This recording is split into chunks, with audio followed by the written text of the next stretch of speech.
Hi, sei gegrüßt. Fühl dich erstmal gedrückt. Denn möglicherweise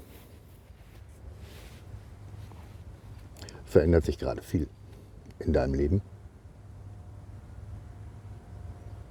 Vielleicht entfernen sich Freunde von dir. Oder du möchtest dich entfernen, weil du irgendwie nicht mehr reinpasst in deinen Freundeskreis. Vielleicht verhält sich das auch so in der Familie oder auf der Arbeit. Vielleicht fühlst du dich sogar manipuliert, gemobbt. Vielleicht hast du das Gefühl, die Leute lächeln mich an und meinen das gar nicht so. Vielleicht lächeln sie auch schon gar nicht mehr. Und du hast das starke Gefühl, dass man dich irgendwie loswerden will.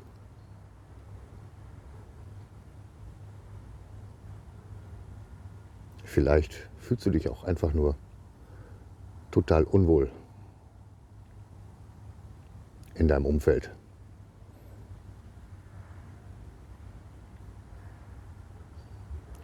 Und wer weiß, was noch alles zusammenbricht um dich herum. Oder du siehst es einfach kommen.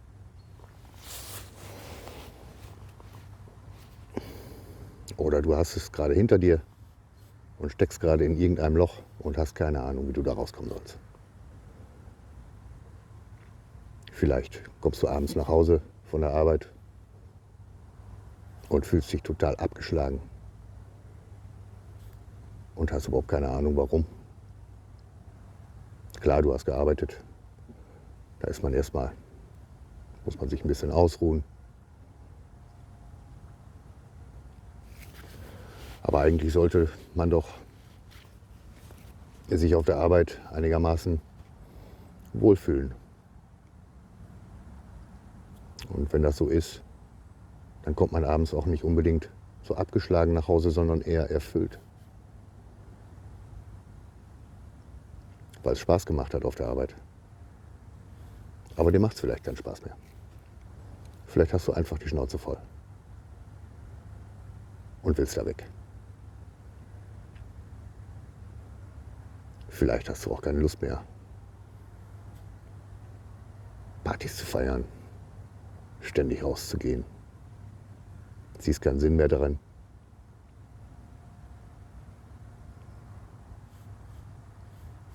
Vielleicht geht es dir gerade echt beschissen.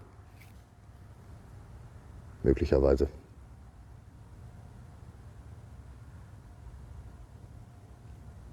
Und du denkst dir, wie soll ich hier bloß wieder rauskommen? Wie soll ich das schaffen?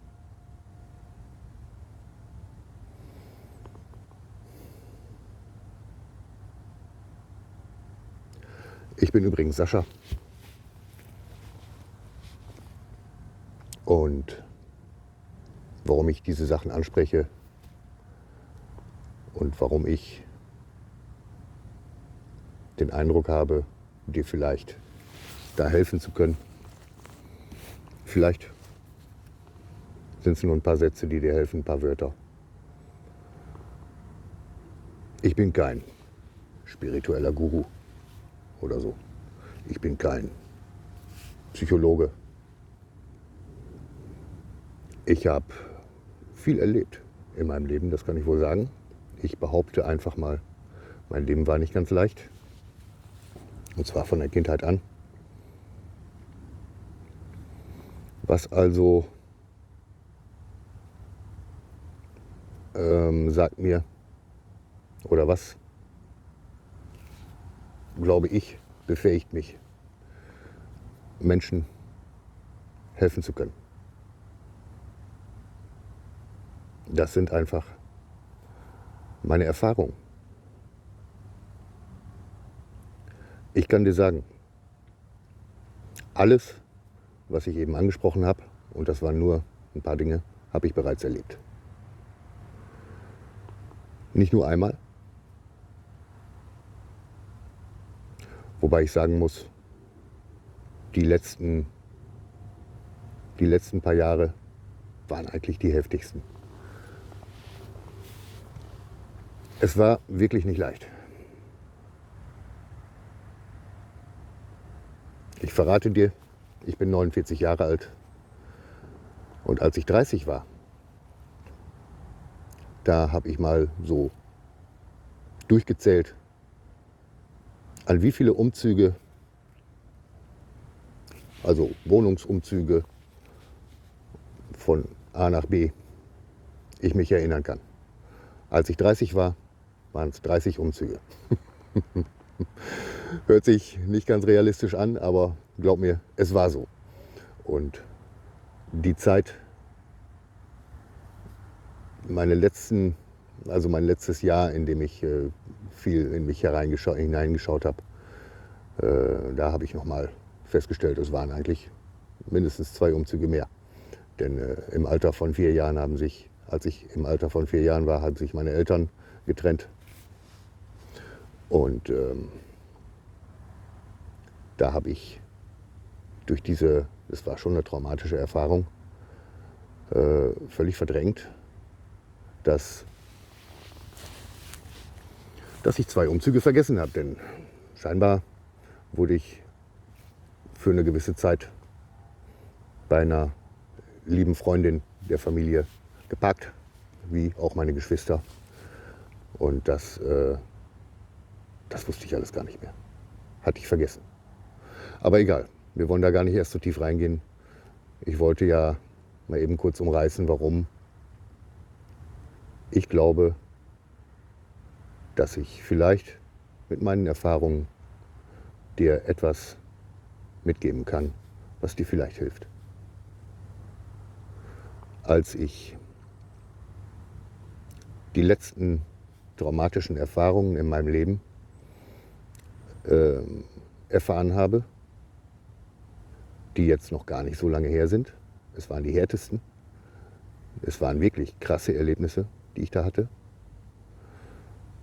habe ich irgendwann einen Schnitt gemacht.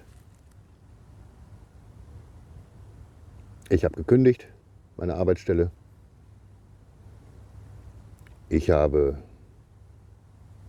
eigentlich eine gute Stelle gehabt, kann man so sagen. Ich habe gut verdient. Ne? Man würde jetzt behaupten können, du bist ja blöd, warum hast du das aufgegeben? Ne? Aber es war einfach an der Zeit.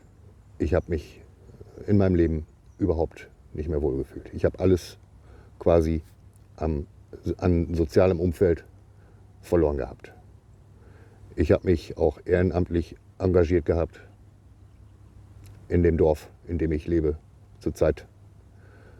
Das war ein schönes Projekt, ist gut angenommen worden und plötzlich hat man sich gegen mich gestellt. Aber alles gut. Es sollte wohl so sein. Letztlich ist es so weit gekommen, dass ich das Gefühl hatte, ob es letztlich so war, kann ich heute gar nicht mal sagen. Ich glaube es gar nicht mal mehr. Aber ich hatte das Gefühl, die ganze Welt ist gegen mich. Auf der Arbeit lief alles schief. Das Projekt wurde quasi mit der Abrissbirne einfach mal eingerissen, weil es einfach nicht mehr gewünscht war. Ich habe es nie für mich getan. Ich habe es immer für Menschen getan, denen ich was geben wollte, denen ich eine gute Zeit bieten wollte und so weiter. Dieses Projekt hatte ich initiiert und ich hatte Hilfe und wurde dann aber, wie gesagt, gehen wir nicht weiter drauf ein, ist auch gar nicht so wichtig. Gleichzeitig, wie von Geisterhand, entfernten sich Freunde aus meinem Leben. Menschen, die ich geliebt habe, kamen irgendwie nicht mehr mit mir zurecht, hatte ich das Gefühl. Aber ich auch mit denen nicht. Also Mir wurde gesagt, zum Beispiel, nur ein Beispiel, dass ich gewisse Themen doch irgendwie besser nicht ansprechen sollte. Ne? Und wenn doch, dann geh doch da und dahin, dann kannst du darüber sprechen. Aber hier bitte nicht so gerne. Und ich habe immer gedacht, Freunde sind dazu da,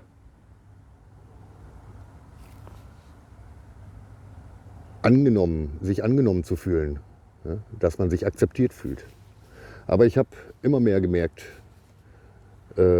ich wurde nicht mehr akzeptiert.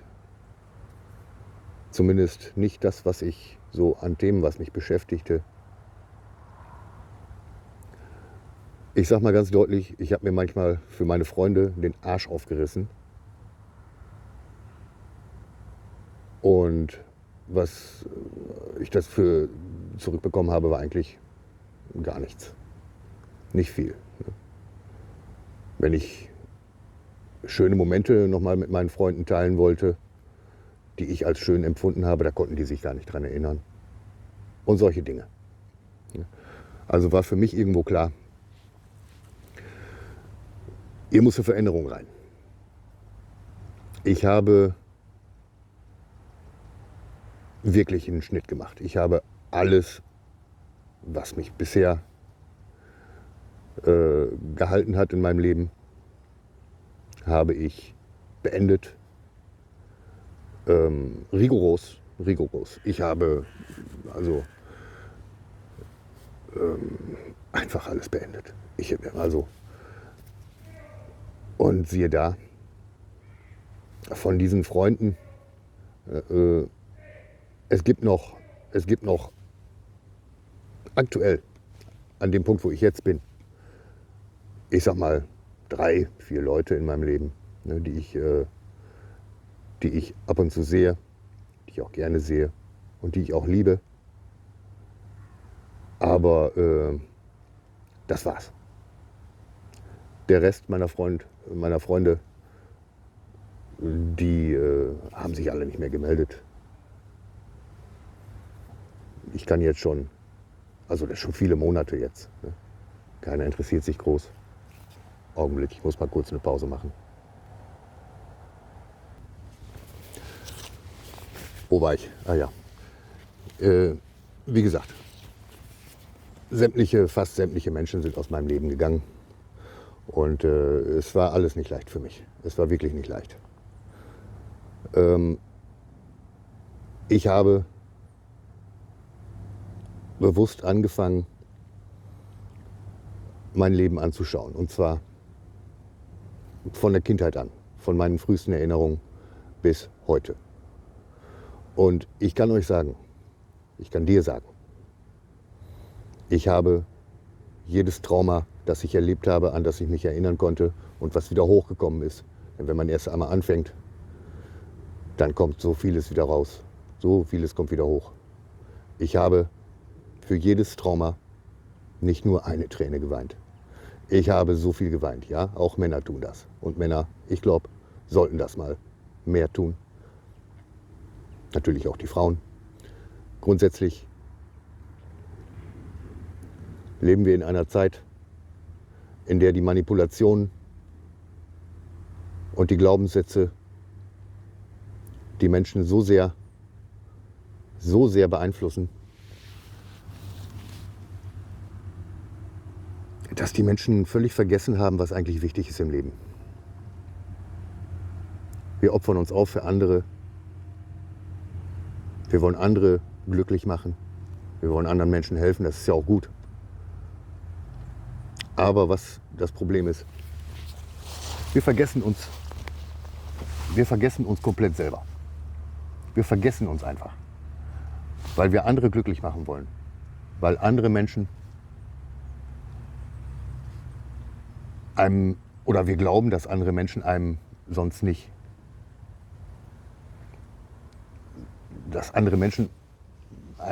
genügen, sonst nicht zusprechen oder ich weiß nicht, was man erwartet von anderen Menschen, wenn man ihnen hilft. Grundsätzlich tut man ja was Gutes, aber man darf sich selbst dabei nicht vergessen. Ganz wichtig. Wenn du anderen Menschen helfen möchtest, dann hilf zunächst dir selber. Du glaubst nicht. Du hast ja keine Ahnung, wie sehr das andere Menschen glücklich macht, wenn du mit dir selber im Reinen bist. Wenn du dir selber helfen kannst. In jeder Situation. Und das habe ich mittlerweile, glaube ich, gelernt. Ich weiß, man lernt immer weiter dazu. Man lernt immer weiter. Aber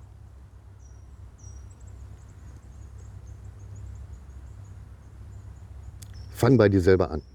Fang bei dir selber an und schau dir deine Probleme an, schau dir deine Traumata an. Fang an, zu Hause aufzuräumen. Räum die Ecken auf. Nimm dir eine Schublade nach der anderen vor. Miste alles aus. Wie es in deinem Haus aussieht, so sieht es in dir auch aus. Und zwar vom Keller bis zum Dachboden. Räum so weit auf, dass du bis in die Ecken schauen kannst. Dass überall die Luft nur so schön durchziehen kann.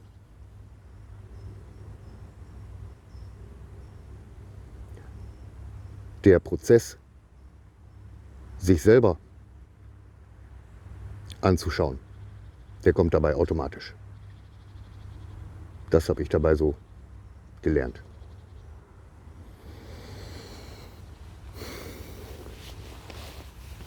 So viel erstmal zu mir und den Erfahrungen, die ich gemacht habe.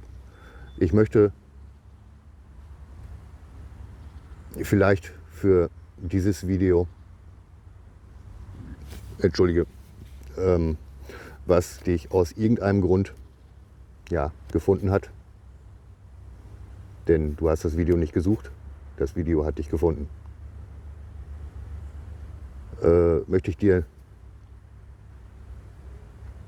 was ans Herz legen.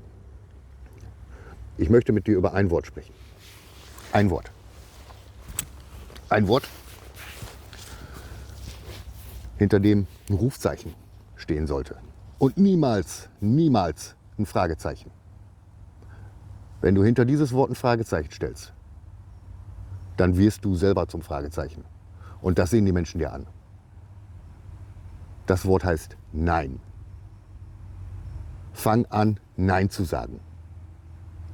Am Anfang, wenn du damit wirklich anfängst, von Herzen Nein zu sagen, inbrünstig, überzeugend Nein zu sagen, dann musst du es vielleicht ein paar Mal sagen. Manche Menschen begreifen es halt nicht. Manche Menschen begreifen nicht, was dieses Nein eigentlich sagen soll. Nämlich, dass du diese Situation verneinst. Die da gerade, die du verneinst. Ja. Augenblick, ich muss mal eben hier einen Trecker vorbeilassen. Wenn du anfängst, Nein zu sagen, dann musst du es vielleicht ein paar Mal aussprechen. Sobald du dieses Nein verinnerlicht hast, fängst du an, deinen Körper, der sich schon wie ein Fragezeichen geformt hat, aufzurichten, sodass er zum Rufzeichen wird. Das sehen die Leute dir an. Und du kommst an den Punkt, wo du gar nicht mehr Nein sagen musst. Die Leute begreifen das so. Durch deine Präsenz.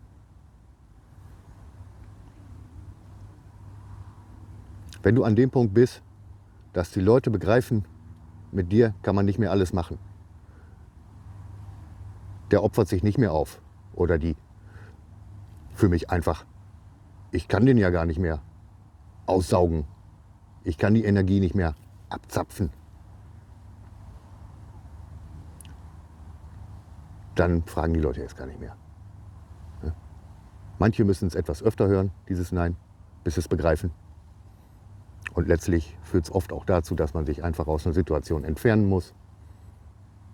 Vielleicht sogar die Arbeit kündigt, was anderes macht oder erstmal sich zurückzieht. Nicht für 3 Wochen. So lange, bis du fertig bist. Bis du mit dir selber im Reinen bist. Das kann schon mal dauern. Es ist eine Zeit, die tut weh. Mit Sicherheit. Mit Sicherheit. Die tut weh. Aber du wirst merken, du richtest dich immer weiter auf, wie gut das tut. Sich mit sich zu beschäftigen, seine Dinge anzuschauen, seine Themen zu begreifen, warum die auch alle passieren. Und dass die dich nicht niederstrecken. Das Leben ist so gemacht, habe ich gelernt. Es verpackt dir die Dinge, die du lernen musst, immer in solche Portionen, die du auch verpacken kannst, die du auch umsetzen kannst. Das heißt, es ist immer machbar. Manchmal kommen wirklich harte Lektionen, aber es ist immer machbar. Glaub mir, es ist so. Du wirst nicht daran sterben. Manchmal fühlt es sich wirklich so an, aber manchmal kriegst du vielleicht sogar die Lust am Sterben. Manchmal hast du überhaupt keinen Bock mehr. Aber weißt du was? Augen zu und durch. Am Anfang, zu Beginn des Prozesses, wenn man sich wirklich entscheidet, den Weg zu gehen, dann sind das wahre Heulkrämpfe, Weinkrämpfe, die schmerzen, die wirklich auch körperlich schmerzen. Du denkst dir irgendwann, ich kann nicht mehr, ich kann nicht mehr.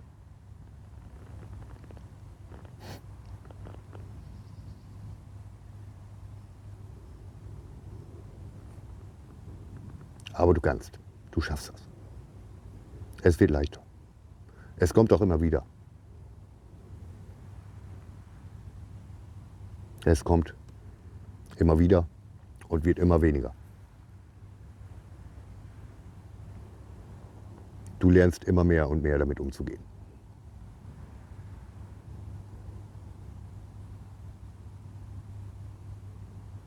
Du lernst immer mehr damit umzugehen. Und irgendwann sind das alles nur noch ferne Erinnerungen. Die Erinnerungen sind da, ja. Die Erinnerungen, die werden nicht gehen. Aber sie sollen dich auch daran erinnern, dass du diese Situation nicht mehr duldest.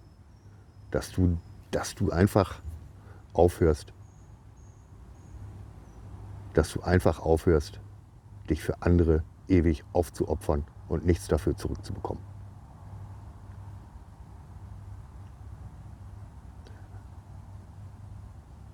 Dieser Blick in dich selbst hinein, glaub mir, der hilft anderen Menschen viel, viel mehr. Viel, viel mehr. Als alles andere, was du bisher für die Menschen getan hast.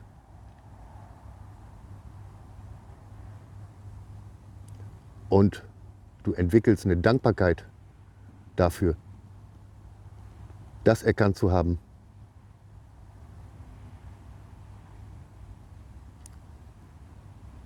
und du bekommst Hilfe von allen Seiten, die du vielleicht gar nicht erklären kannst, wo diese Hilfe plötzlich herkommt. Ich hatte so viel Hilfe. Gewaltige Hilfe. Obwohl ich zu Hause allein war. Schwer zu erklären.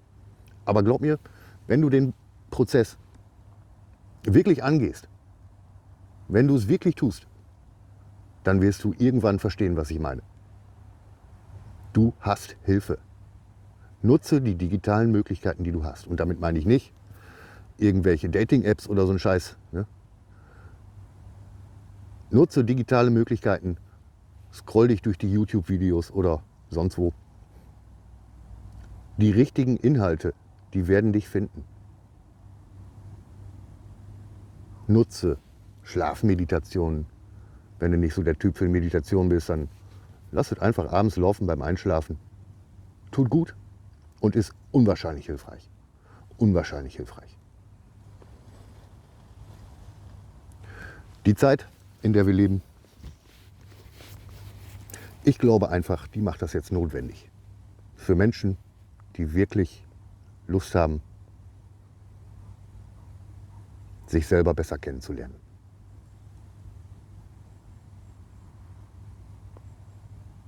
Es ist machbar, glaub mir. Es ist erstmal hart, aber es ist super. Ich habe da überhaupt keine Worte für, was ich alles gelernt habe. Im letzten Jahr allein, in dem ich wirklich Tag für Tag, teilweise jeden Tag, so tiefe Zusammenbrüche hatte. Das ging teilweise über Wochen. Dass jeden Tag habe ich neue Dinge in mir gesehen, die ich vergessen hatte. Traumata.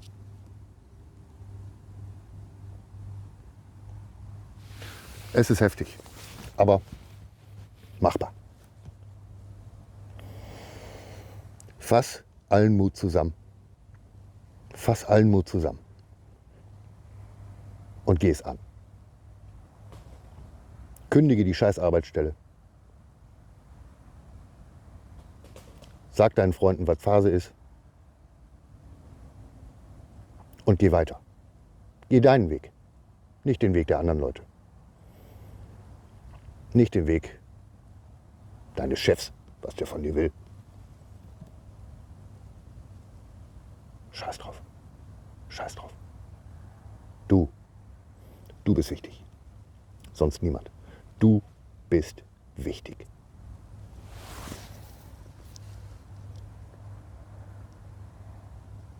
Lass dich nochmal drücken.